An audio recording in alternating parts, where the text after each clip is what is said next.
और चलिए रुक करते हैं अन्य खबरों का विस्तार से, जहां प्रदर्शनकारियों से निपटने के लिए अब तक सुरक्षा बल आंसू गैस के गोले चलाते रहे, लेकिन अब दिल्ली पुलिस ने इन उपद्रवियों से निपटने के लिए अपना अत्याधुनिक हथियार लॉन्ग रेंज अकॉस्टिक डिवाइस मैदान में उतार दिया है।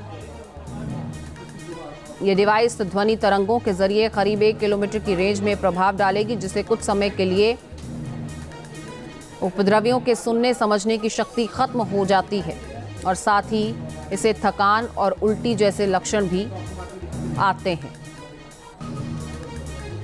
तो अब इन मशीनों का इस्तेमाल किसानों के लिए किया जाएगा।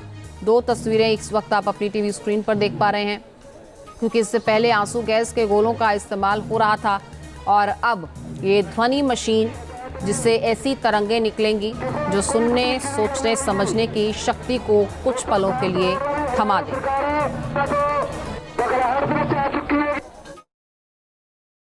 शंभू बॉर्डर पर किसानों ने अपनी तकनीक को बदल लिया है। कल से सीख लेते हुए आज वो आंसू गैस के गोलों के ऊपर गीली बोरियां डाल रहे हैं, पतंगे हवा में उड़ा रहे हैं, ताकि जो पुलिस के ड्रोन है, चाहे आंसू गैस टीयर गैस के लिए हो या सर्विलांस के लिए, वो उड़ ही ना पाए। अब ऐसे में कैसे निपटा जाएगा, दिल्ली में तैयारियां क्या है? तो दिल्ली पुलिस एक गुप्त हथियार को लेकर आई है। वो गुप्त हथियार जो DRDO के द्वारा निर्मित है और जिसका इस्तेमाल इंडियन आर्मी कई बार ऐसे स्थानों पर करती है जिसे डिस्क्लोज नहीं किया जा सकता। खासतौर पर हम LAC की बात करें, इंडिया और चाइना बॉर्डर की बात करें, ये कि आपको नॉर्मल सी वाहन नज़र आएगा और इसके अगर ऊपर से दिखाएं तो इसके पीछे एक जनरेटर लगा हुआ है।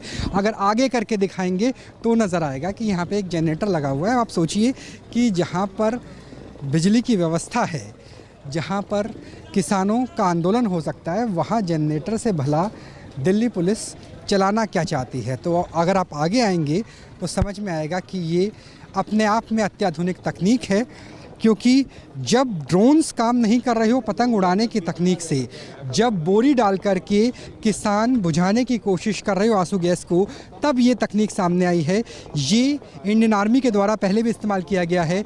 दरअसल इसका नाम है एल-रोड, जिसकी कीमत करोड़ों में होती है। जी हाँ, इसकी अगर एक बैटरी की बात करें तो इसकी एक बैटरी की कीमत भी करोड़ों में आती है और इसके ज़रिए जो ध्वनि तरंगे हैं वो छोड़ी जाती है। अगर इसकी सिस्टम की बात करें तो इसे कहा जाता है लॉन्ग रेंज अकॉस्टिक डिवाइस, और इसके ज़रिए जो साउंड वेव हैं उससे इस लिहाज से छोड़ा जाता है जिससे लगभग 500 से 700 मीटर, यानी कई बार तो अगर इसे फुल पावर पे लगाया जाए तो 1 किलोमीटर दूर जो व्यक्ति होगा उसे कुछ देर के लिए मितली आएगी, उल्टी जैसा लगेगा, उसके सोचने समझने की शक्ति कम हो जाएगी, बहुत तेज़ साउंड वेव आएगी। और ये साउंड वेव कुछ ऐसी ही है जैसे माइक्रोवेव्स होती है, जिसका असर हमारी तंत्रिका सिस्टम पे पड़ता है। हालांकि वैज्ञानिकों की माने तो इसका बहुत ज़्यादा असर नहीं होगा, लॉन्ग टर्म नहीं होगा, यानी ये खतरनाक हथियार नहीं है जिससे लॉन्ग टर्म असर हो। लेकिन एक बार दोबारा विजुअल की तरफ जाइए, लेकिन इसका जो असर है वो शॉर्ट टर्म रहेगा और भीड़ इसके सामने चाहे सैकड़ों की हो चाहे हज़ारों की हो, लेकिन ये भीड़ माइग्रेन, चक्कर आना, सुनने की हानि जैसी समस्याओं को, लक्षणों को अनुभव करेगी। यानी उन्हें इतनी तेज चक्कर आएगा, उनके सुनने, सोचने, समझने की शक्ति एल-रोड की वजह से इतनी कम हो जाएगी कि वो आंदोलन नहीं कर पाएंगे, वो आगे नहीं आ पाएंगे, वो सीधे तौर पर जो सिक्योरिटी फोर्सेस हैं उससे टक्कर नहीं ले पाएंगे। तो ये सबसे अत्याधुनिक हथियार है जो दिल्ली पुलिस ने अब सिंघू बॉर्डर पर उतार दिया है, शंभू बॉर्डर से सीख लेते हुए। और इसको दोबारा दिखाइए, ये है एल-रोड, और जिस तरह से वेव होती है, साउंड वेव का इस्तेमाल इतनी तेज फ्रीक्वेंसी पे किया जाता है जिससे सुनने, सोचने, समझने की शक्ति प्रदर्शनकारियों की खत्म हो जाती है।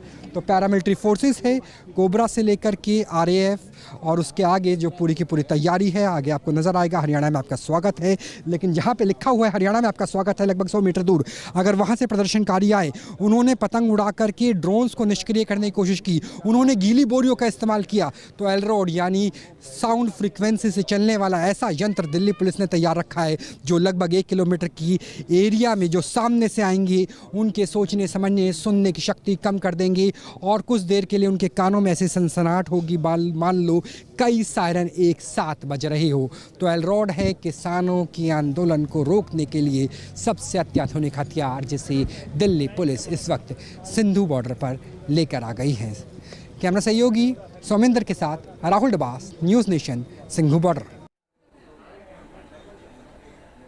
और सिंघू बॉर्डर से मेरे सहयोगी राहुल दबास इस वक्त लाइव जुड़ चुके हैं हमारे साथ, सीधे उन्हीं का रुख करते हैं। राहुल, एक तरफ कहा जा रहा है कृषि मंत्री की तरफ से कि जल्दबाजी में फैसले नहीं होते हैं, बातचीत की कोशिश हो रही है, और दूसरी तरफ ये अत्याधुनिक मशीनें, ये इससे क्या किसके मायने समझ में आते हैं? और दूसरा मैं आपसे ये भी समझना चाहूंगी कि क्या इस मशीन के जो आज अगर इसका यूज होता है तो क्या कोई लॉन्ग टर्म इफेक्ट्स भी होंगे?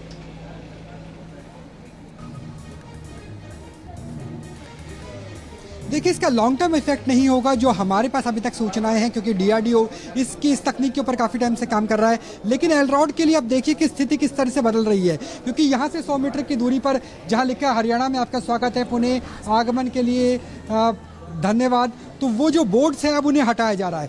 बोर्ड्स इसलिए हटाया जा रहा है क्योंकि जो साउंड वेव यहाँ से निकलेगी वो ऑब्स्टिकल की तरह, रुकावट की तरह काम करेगा, इसलिए वहाँ पर 2 बड़ी बड़ी क्रेनें काम कर रही है ताकि एलरॉड से निकलने वाली वेव के सामने कोई ऑब्स्टिकल ना हो। लगभग 1 किलोमीटर तक ये काम कर सके। इसके जो लक्षण है वो लगभग 15 से 20 मिनट के बाद खत्म हो जाते हैं। अब एलरॉड को भी हम दिखाते हैं कि ये वो सिस्टम है। बिल्कुल राहुल, तस्वीरें हम देख पा रहे हैं आपके कैमरे की नजर से, बहुत शुक्रिया।